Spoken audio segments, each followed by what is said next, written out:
How's it going, everybody? If you are a business owner, CFO, executive, or somebody within a business that handles the commercial insurance program, then this video is for you. Today, I wanted to go over the basics around what employer's liability insurance is, what it actually covers, the coverage limits you should be considering, and then just other nuances and basics around this coverage.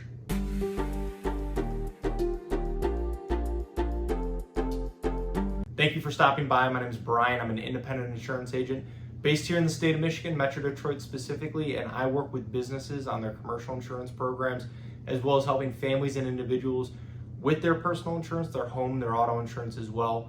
My goal with this channel is to pass on a little bit of educational information to you so that you can make more informed decisions around your insurance, and then overall, help answer any questions that you might have. So let's get into it, and before we get too far into the video, I do want to invite you to subscribe to the channel, and if you find this video helpful, useful, anything like that, please feel free to like, share, pass it along with anyone else as well. So at its core, employer's liability insurance protects your business if an employee sues your business for a work-related injury or illness. This could either be for maybe a situation where the injury wasn't fully covered by workers' comp, or if the employee maybe felt that your business was negligent in some way. Think of this coverage as the legal and financial safety net in case a situation with a workers' comp claim falls outside of the standard workers' comp benefits. And for the most part, employer's liability insurance will automatically be included on your workers' comp policy. You typically will not have to purchase this coverage separately. It's typically built right into the workers' comp policy. But a key detail with this is making sure that you are selecting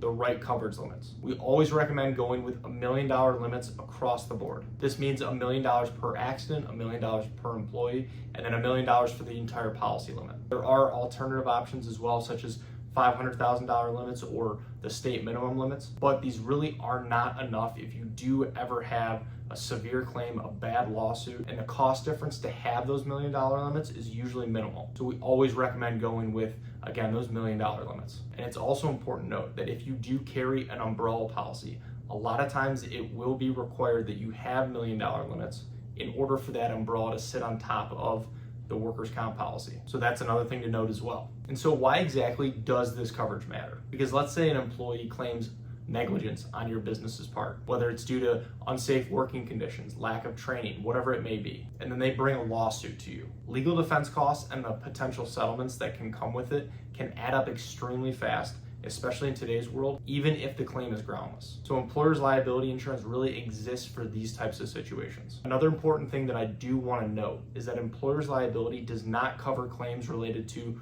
wrongful termination, harassment, or discrimination. This is where employment practices liability coverage would come into play. Employer's liability is specifically related to employee-related injuries or illnesses. So overall, with all of this, remember that workers' comp covers medical expenses, lost wages, and rehab services for injured employees. And then employer's liability insurance will help cover any potential lawsuits that can come from those injury situations. And then make sure that your coverage limits are set at the proper amount. So thank you for watching, and if you are looking for help with your commercial insurance or maybe your workers' comp or employer's liability specifically, I would love the opportunity to work with you and see if our team can help. There are a lot of ways to get a hold of me, and they should all be in the description below. Please feel free to text, call, email, fill out a contact form, whatever is easiest. And if you have any other questions about insurance, please feel free to leave them in the comments below. I would love to help answer those as well. So thank you again.